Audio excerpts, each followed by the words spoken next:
Before we go any further, I do want to get this in here because our friends at FanUp are sponsoring a segment here, and it's going to be some fun from some fans that wrote in some questions for you.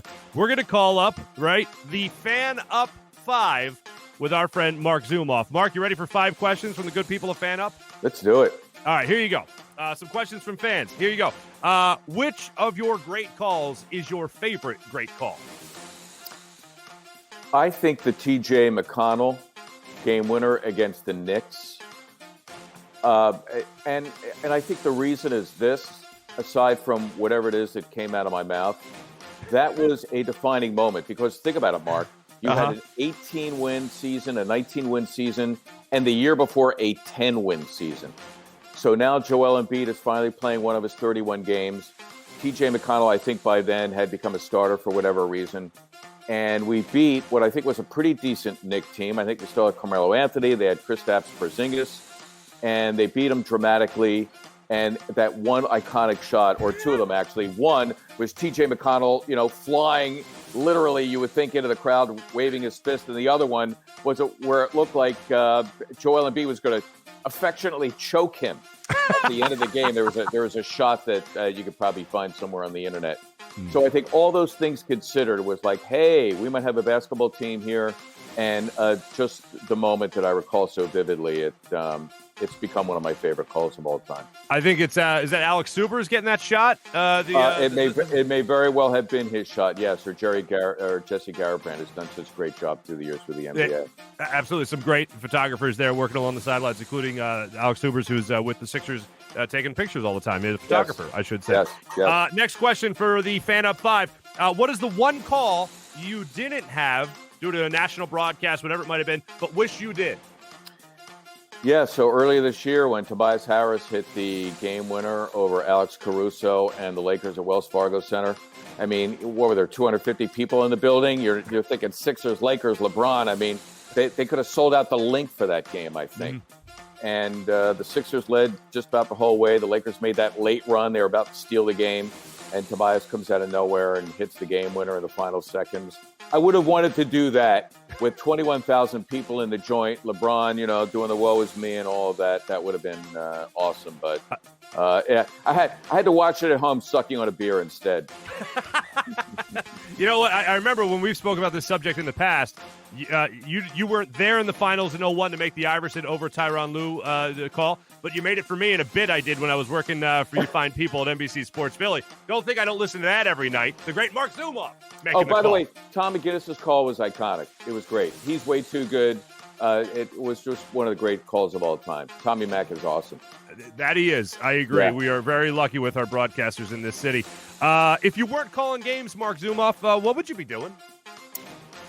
Well, it sounds kind of weird, and it has nothing to do with broadcasting. I could be working at a scrap iron and steel yard. And the reason I say that is I worked my way through college at a scrap iron and steel yard, running heavy equipment, driving trucks, sorting metal, that kind of thing, getting dirty.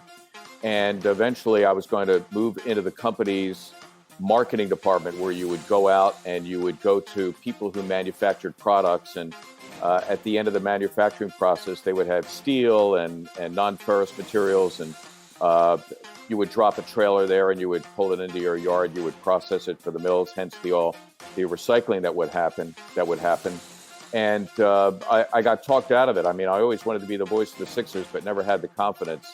And I was about to go in that direction. And then I had a friend who said to me, you know what? I think you could do this. So I got a job in Trenton, New Jersey, reading the news for $110 a week. They were 6 weeks behind on my pay. But as soon as I got the check, I said, you know what? I am in there like swimwear. And it's a much longer story to detail how I went from reading the news in Trenton, New Jersey to becoming the voice of the Sixers. But I'm glad my life took that turn. So you were taking scrap metal and you were turning into like something useful? There you go. It's sort of turning garbage into gold. I see where you went there, Marky. Yeah. It's well done. Once again, here's the shirt right there, ladies and gentlemen, if you want to buy MarcZumoff.com. During lockdown, fourth question in the FanUp 5. During lockdown, what was your favorite pastime? I want to say binging on Game of Thrones with my wife, and thank God I was watching with her because she's so much smarter. And with all the different storylines, with all the different characters, I was literally asking her. I mean, I would stop in mid-show and say, who's this guy? Where did he come from? What does this all mean?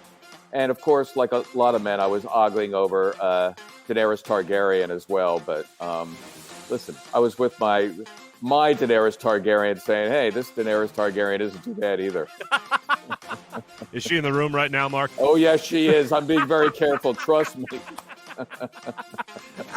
I think we've talked about that before. The 8th season, I hope you just bypassed. But yeah. So last thing for you. As you just talked about, you were a kid. Were you a Northeast kid? Is that where you grew up? Oh, yeah. So some kids watching this right now, they want to be the play-by-play guy for the Sixers one day, or they want to be a pro play-by-play guy. What's the advice you'd give that young broadcaster right now to pursue their dream? Mark, as you know, because you've achieved your dream, there's a lot to it, whether it's talent, whether it's people you know in the business, networking, acquiring different skills, that sort of thing. All of that stuff is very important. But I think the foundation of it all is you really, really, really have to believe that it's something that you can do. And by that, I mean that you have the intrinsic ability to not only actually perform in that particular role, but to go through everything it takes to get there. So it's a lot of rejection. It's a lot of unfairness, if you will, where people might get chosen for a job over you for whatever reason. Could be political, could be what have you. So as you go through all of this stuff, and trust me, there's a lot more dark than there is to light. But if you hold that belief within yourself, that's a very powerful force. It's going to help you to overcome a lot of things. Marc Zumoff, thank you for playing the FanUp 5 and answering those questions for our fans. I appreciate